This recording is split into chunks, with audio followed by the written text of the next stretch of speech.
ആരാ? എന്തിനാ നിങ്ങൾ ഇങ്ങോട്ട് വന്നത്? അത് കൊള്ളാം. ഭാര്യയുള്ളിടത്തല്ലേ ഭർത്താവ് കഴിയേണ്ടത്? ഓഹോ, ആ അവകാശം പറഞ്ഞ് ഇവിടെ താമസിക്കാൻ വേണ്ടിട്ടാണോ ഈ പെട്ടിയും കിടക്കയായിട്ട് എഴുന്നള്ളിയിരിക്കുന്നത്? എഴുന്നേക്ക്, ഉടൻ സ്ഥലം വിട്ടോ. ഒന്നല്ലേ, ഒരു വികലാംഗനോട് ഇത്ര ക്രൂരമായി സംസാരിക്കാതിരിക്കൂ. വാടക കൊടുക്കാനില്ലാത്തതിന്റെ പേരിൽ എന്നെ ലോഡ്ജിൽ നിന്നും ഇറക്കി വിട്ടിരിക്കുകയാണ്. ഈ അവസ്ഥയിൽ ഞാൻ എങ്ങോട്ടെങ്കിലും പോയാൽ എന്നെ ശുശ്രൂഷിക്കാൻ ആരുണ്ട്? ആഹാരം വെച്ചു തരാൻ ആരുണ്ട്? മരുന്ന് വാങ്ങിത്തരാൻ ആരുണ്ട്? നിങ്ങൾ എന്തൊക്കെയാ മനുഷ്യ ഈ പറയുന്നത്? അപ്പൊ ഞാൻ ഈ പറഞ്ഞൊന്നും സ്വർണ്ണലതയ്ക്ക് മനസ്സിലായിട്ടില്ല. എനിക്കൊന്നും കേൾക്കണ്ട. ഇവിടെ താമസിക്കാനുള്ള പരിപാടിയാണെങ്കിൽ അത് നടക്കില്ല. ഇത് അവസാന തീരുമാനമാണോ? എന്നാ ശരി, ഞാൻ നേരെ കമ്പനി ചെയർമാന്റെ വീട്ടിൽ പോവാം. ഇതിനേക്കാളും സൗകര്യം അവിടെ കാണുമല്ലോ. എല്ലാ സത്യങ്ങളും ഞാൻ അദ്ദേഹത്തോട് തുറന്നു പറയും. അദ്ദേഹം എന്നെ കൈവിടില്ല. അത് ശരി, നിങ്ങൾ എന്നെ ബ്ലാക്ക് മെയിൽ ചെയ്യാൻ ശ്രമിക്കുകയാണോ? ബ്ലാക്ക് മെയിലോ ഗ്രീൻ മെയിലോ മദ്രാസ് മെയിലോ, ജീവിക്കാൻ വേണ്ടി ഞാൻ എന്തും ചെയ്യും, ഏത് വേഷവും കിട്ടും. നിന്റെ കമ്പനിയിൽ എനിക്കൂടെ ഒരു ജോലി ശരിയാക്കി തരുന്നവരെ ഞാൻ ഇവിടുന്ന് പോകുന്ന പ്രശ്നമില്ല. ഓഹോ, തീരുമാനിച്ചു കഴിഞ്ഞു. എന്നാ നമുക്ക് കാണാം. ഒന്നി രണ്ടുപേർക്കും ജോലി, അല്ലെങ്കിൽ ആർക്കും ജോലി വേണ്ട. എന്താ ഇത്? ഇനി വന്നേ. ആ ചായ ഇങ്ങ് തന്നേക്കൂ. താങ്ക്സ്. ഇനി വാ. വന്നിരിക്കുന്നു. എന്തൊക്കെയാടി ഇത്? ആരാത്? ഞാനൊന്ന് പറഞ്ഞില്ലേ, ഹസ്ബൻഡ് ആണെന്ന് പറഞ്ഞ് ജോലി വാങ്ങിയ. നിനക്ക് ചിരിക്കാം, ഞാനാ പുലിവാലി പിടിച്ചത്. പുലിവാലി പിടിച്ചെങ്കിലേ അത് വെറുതെ ഒന്നുമല്ല സിസ്റ്റർ. നിങ്ങൾക്കറിയോ, എനിക്ക് കിട്ടേണ്ട ജോലി അവർ തട്ടിയെടുത്തത്. ഞാൻ എന്താ ചെയ്യേണ്ടത്? നിങ്ങൾ എന്നെ പറയൂ. ഞാനിപ്പോ ആവശ്യപ്പെടുന്നത് വളരെ ന്യായമായിട്ടുള്ള ഒരു ഡിമാൻഡാണ്. കുറച്ച് ദിവസത്തേക്കുള്ള ഒരു താമസ സൗകര്യം. ഒന്നുകിൽ എനിക്കൊരു ജോലി കിട്ടുന്നത് വരെ, അല്ലെങ്കിൽ വേറൊരു താമസ സൗകര്യം ശരിയാവുന്നവരെ.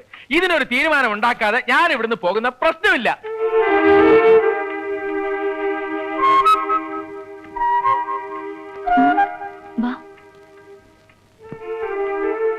ഇനി എന്ത് ചെയ്യൂടെ?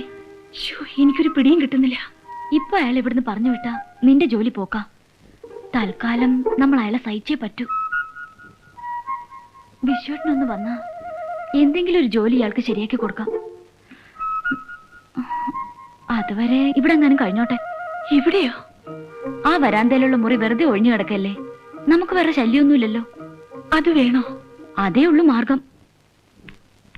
വാ.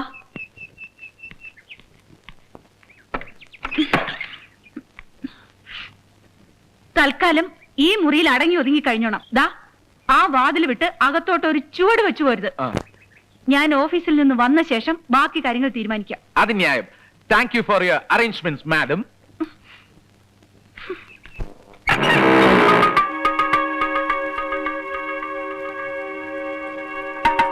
എവിടെയവൻ? വിശ്വനാഥൻ. വിശ്വേട്ടൻ ഇവിടെ ഇല്ല. കാശിന്റെ എന്തോ ആവശ്യത്തിന് വേണ്ടി പോയിരിക്കുക. 3-4 ദിവസം കഴിഞ്ഞേ വരൂ. എനിക്കിനി അവധി കേൾക്കാനൊന്നും പറ്റുകയില്ല, മനസ്സിലായോ?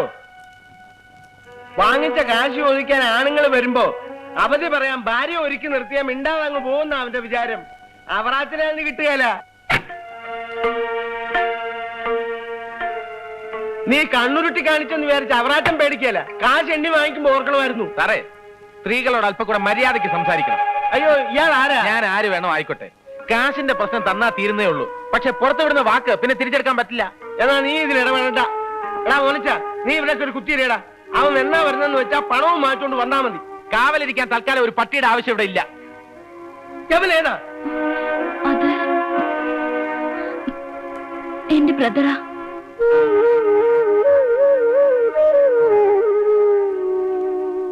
അത് ശരി, ആങ്ങളെ വിളിച്ചു വരുത്തി കടക്കാരെ പറഞ്ഞയക്കാൻ നിർത്തിയേക്കായിരിക്കും. എടാ മോനച്ചോ, ഇവന്റെ ഒരു കൈ ഓൾറെഡി ഡാമേജിലാ. ഇനി അടുത്ത കൈയും കൈ കൂടുതൽ ഉണ്ടായിട്ടൊന്നും വലിയ കാര്യമില്ല സാറേ. അവറാച്ചന്റെ തനി സ്വഭാവം നിനക്കൊന്നും അറിയത്തില്ല. അളിയൻ വരുമ്പോ പറഞ്ഞേരെ, ഫ്ലാറ്റ് പണിയാൻ അങ്ങോട്ട് ചെല്ലുമ്പോഴേ സ്ഥലം വേറെ ആണുങ്ങളുടെ പേരിലായിരിക്കുന്നു. വാ മോനിച്ച.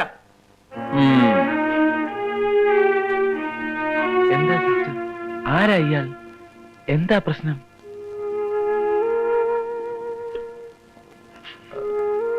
എന്നോട് പറയാൻ ബുദ്ധിമുട്ടുണ്ടെങ്കിൽ വേണ്ട. അങ്ങനെയൊന്നുമില്ല.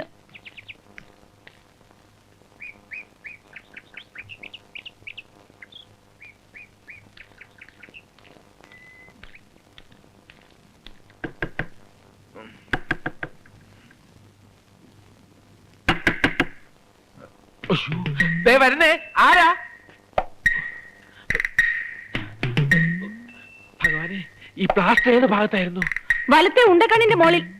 കറക്റ്റ്. തുറക്കണോ വാതിൽ? തുറക്കാൻ. എല്ലാം ക്യൂറായി, പക്ഷെ ഇനിയും കൈ ഒടിയാതിരിക്കാൻ 6 മാസത്തേക്ക് സമയം കിട്ടുമ്പോഴൊക്കെ കൈ ഇങ്ങനെ ചുറ്റിക്കൊണ്ടിരിക്കണമെന്നാണ് ഡോക്ടർ പറഞ്ഞു. 6 മാസത്തേക്കല്ല, ആജീവനാന്തം ബാൻഡേജ് കിട്ടേണ്ട അവസ്ഥയിലാക്കിത്തരാൻ തന്നെ ഞാൻ. മിസ്റ്റർ, താൻ എന്താ കരുതിയേ? തന്റെ ഭീഷണിയെ പേടിച്ച ഇവിടെ താമസിപ്പിക്കാൻ സമ്മതിച്ചെന്നാണോ? ഇന്ദു പറഞ്ഞോണ്ട് മാത്ര അവളൊരു പാവായിപ്പോയി. ജോലി കിട്ടാൻ വേണ്ടി ഞാനൊരു കള്ളം പറഞ്ഞു, തെറ്റ് തന്നെ, സമ്മതിച്ചു.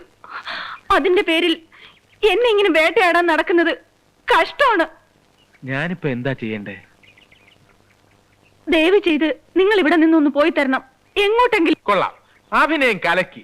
അതെ, അല്പമെങ്കിലും സംസ്കാരമുള്ള ഒരു പെണ്ണും നടത്താത്ത നാടകം കളിച്ച കമ്പനി ചെയർമാനെ പോലും പറ്റിച്ച് നീ ജോലി തട്ടിയെടുത്തത്. ഇതൊക്കെ കണ്ട് മയങ്ങി ഞാൻ പിന്തിരിയാൻ പോകുന്നില്ല. അതൊക്കെ പോട്ടെ, എനിക്കൊരു 100 മണീസ് വേണം, വളരെ അത്യാവശ്യം. 100 മണീസോ? എന്റെ കയ്യിൽ ഒരു ചില്ലി കാശ് പോലും ഇല്ല. ഞാൻ പെടുന്ന പാട് എനിക്കറിയാം. പുതിയ ഡ്രസ്സും വാച്ചും ഒക്കെ വാങ്ങിച്ചിട്ടുണ്ടല്ലോ, അതിനെവിടുന്ന കാശ്? അതെ, ഞാൻ കഷ്ടപ്പെട്ടുണ്ടാക്കിയതാ. എന്റെ കാശ് കൊണ്ട് ഞാൻ വാച്ചും വാങ്ങിക്കും, മറ്റു പലതും വാങ്ങിക്കും. താനാരാ ചോദിക്കാൻ?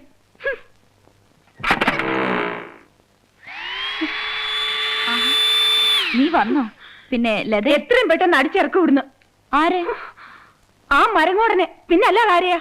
ലത, ഞാൻ പറയുന്നൊന്ന് കേൾക്ക്. ഇന്നിവിടെ അവറാച്ചനും കൂട്ടരും വിശ്വനെ അന്വേഷിച്ച് വന്നിരുന്നു. പണത്തിന്റെ പ്രശ്നവും പറഞ്ഞ് കുറെ ബഹളം ഉണ്ടാക്കി. ആ ഉണ്ണികൃഷ്ണൻ ഇടപെട്ട അവരെ മടക്കി അയച്ചത്. എനിക്ക് തോന്നുന്നത് അയാൾ ഒരു പാവാന്ന. നിനക്ക് കാണുന്നവരൊക്കെ പാവാ. ഇതൊക്കെ അവന്റെ നമ്പറാ. ശരിയാവില്ല. വിശ്വം പോലെ ഇല്ലാത്ത ഈ അവസ്ഥയിൽ അയാളെ ഇവിടെ താമസിപ്പിക്കാന്നൊക്കെ പറഞ്ഞാൽ വലിയ തെറ്റാത്. ഒരു കാര്യം ഞാൻ തീരുമാനിച്ചു കഴിഞ്ഞു. ചെയർമാൻ ആളൊരു ശുദ്ധനാ. എല്ലാ സത്യങ്ങളും ഞാൻ അദ്ദേഹത്തോട് തുറന്നു പറയും. എന്നിട്ട് നേരെ പോലീസ് സ്റ്റേഷനിൽ ചെന്ന് ഒരു കള്ള പെറ്റീഷൻ കൊടുത്ത് അവരവനെ ഇടിച്ച് ചമ്മന്തിയാക്കിക്കൊള്ളും. എന്താലേ, എന്ത് പണിയാ ഈ കാണിച്ചേ? ആ ഭാർഗവി ചേച്ചി നമ്മുടെ വീട്ടിൽ ഒന്ന് കുത്തിയിരിക്കുക. അതെന്തിനാ? എന്താ? എന്തിനാണ് അവരുടെ വാച്ചൊക്കെ വാങ്ങിച്ച് കെട്ടിക്കൊണ്ടുവരാൻ പോയത്? അത് ലതയുടെ വാച്ച് ഇന്ന് എന്നെ റിപ്പയർ ചെയ്ത് കിട്ടും. ഞാൻ പ്രത്യേകം പറഞ്ഞതല്ലേ 2-3 ദിവസത്തേക്ക് വാച്ച് ഇല്ലാതെ ഒന്ന് അഡ്ജസ്റ്റ് ചെയ്യാൻ. അതൊന്നും സാരമില്ല ചേട്ടാ, ഞാൻ വൈകുന്നേരം തന്നെ ഇത് തിരികെ കൊടുത്തേക്കാം.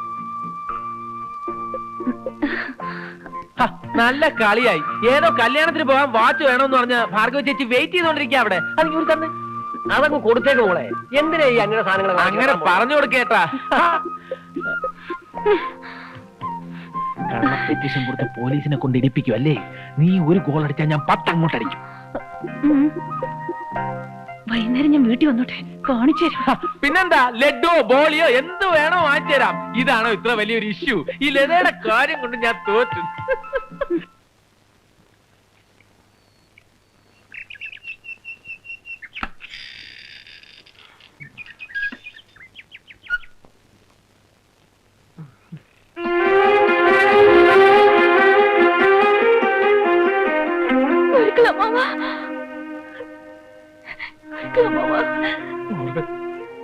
സുഖമാണോ? ഇപ്പോഴെങ്കിലും ഇങ്ങോട്ട് വരാൻ തോന്നിയല്ലോ. ആഗ്രഹമില്ലഞ്ഞിട്ടാണോ കുട്ടിയെ? അവിടെയുള്ള ആളിന്റെ വാശിയെ കുറിച്ച് ഞാൻ മോളോട് പറയണോ? വാദിക്കാവുന്നിടത്തോളം ഞാൻ വാദിച്ചു നോക്കി, ഒരു കുലുക്കം ഇല്ല. മുത്തശ്ശി കാണാൻ കൊതിയാവുന്ന ഗുരുക്കളമ്മ.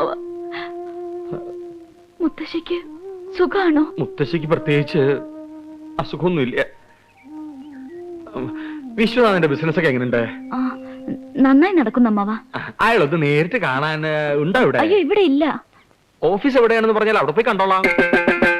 അത് ഇന്ന് ഓഫീസിലുണ്ടാവില്ല. 2-3 സ്ഥലത്ത് പോകാനുണ്ട്. അല്പം വൈകുമെന്ന് പറഞ്ഞിട്ടാ പോയത്. അതുകൊണ്ട് ഇന്നിനി. എത്ര വൈകിയാലും സാരില്ല. വിശ്വനാഥൻ വന്ന് കണ്ടിട്ടേ ഗുരുക്കളമ്മ മടങ്ങുള്ളൂ. പോരെ? സന്തോഷായില്ലേ?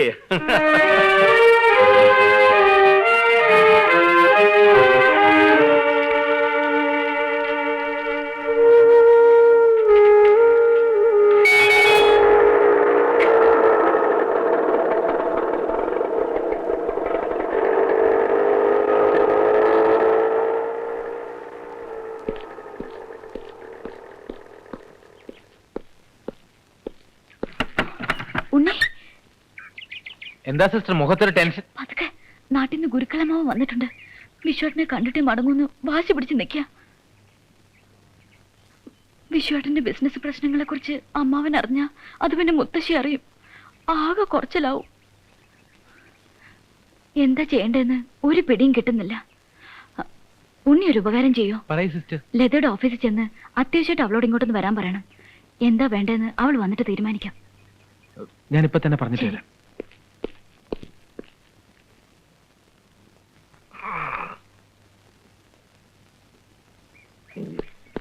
ആഹാ, വരാൻ വൈകൂന്ന് പറഞ്ഞു. വിശ്വനാഥൻ എപ്പോ എത്തി? അല്ല, ഞാൻ ഒന്നും പറയണ്ട. സൂര്യനാരായണ ഗുരുക്കൾ ഇന്ദുമോള് പറഞ്ഞിട്ടില്ലേ? അമ്മാവൻ എന്നെ തെറ്റിദ്ധരിച്ചിരിക്കുക. നോക്കൂ, അത് മാത്രം പറയരുത്. മുത്തശ്ശിക്ക് എന്തെങ്കിലും തെറ്റിദ്ധാരണ നിങ്ങളെ കുറിച്ച് ഉണ്ടാവും. എനിക്ക് അങ്ങനൊന്നും ഇല്ല. അയ്യോ, ഞാനല്ല. അതൊക്കെ അവിടെ നിൽക്കട്ടെ. ഇങ്ങോട്ട് വന്നോളൂ. വളരെ ഗൗരവമുള്ളൊരു വാർത്തയായിട്ടാണ് ഞാൻ വന്നിരിക്കണേ. തൽക്കാലം ഇന്ദുമോള് അറിയണ്ട. മുത്തശ്ശി മരണശയ്യയില്ല. എപ്പോഴാ എന്താ സംഭവിക്കുക എന്ന് പറയാൻ പറ്റില്ല. ബന്ധുക്കൾ ഉണ്ടെങ്കിൽ അറിയിച്ചോളാനാണ് ഡോക്ടർ പറഞ്ഞിരിക്കണേ. ഈ വാർത്ത ഇന്ദുമോൾ അറിഞ്ഞാൽ അത് താങ്ങാനുള്ള ശക്തി മോൾക്ക് ഉണ്ടാവില്ല. പേരക്കുട്ടിയും ഭർത്താവിനെ അവസാനായി ഒരു നോക്ക് കണ്ടിട്ട് സന്തോഷത്തോടെ കണ്ണടക്കണമെന്നാണ് മുത്തശ്ശിക്ക്. കഷ്ടകാലത്തിന് നമ്മൾ അവിടെ എത്തുന്നതിനും എന്തെങ്കിലും സംഭവിച്ചാ പിന്നെ അവരുടെ ആത്മാവിന് ശാന്തി കിട്ടില്ല. നിങ്ങൾക്കും പിന്നെ ജീവിതകാലം മുഴുവൻ അതൊരു മനോവ്യഥയാവും. ഇനി എല്ലാം വിശ്വനാഥന്റെ കയ്യിലാ. തറവാട്ടിലെത്തണ വരെ മുത്തശ്ശിയുടെ ഗുരുതരാവസ്ഥ ഇന്ദുമോൾ അറിയാൻ പാടില്ല. എന്തെങ്കിലും കള്ളം പറഞ്ഞൊപ്പിച്ചോളണം. പേടിക്കണ്ട. ഇങ്ങനൊരു കാര്യത്തിന് കള്ളം പറയണത് തെറ്റല്ല. ഞാൻ പറഞ്ഞു നോക്കാം. എന്നാ ഞാൻ പോയി ഒരു കാറ് പിടിച്ചിട്ട് വരാം. വൈകിക്കണ്ട, പുറപ്പെടാൻ തയ്യാറായിക്കോളൂ.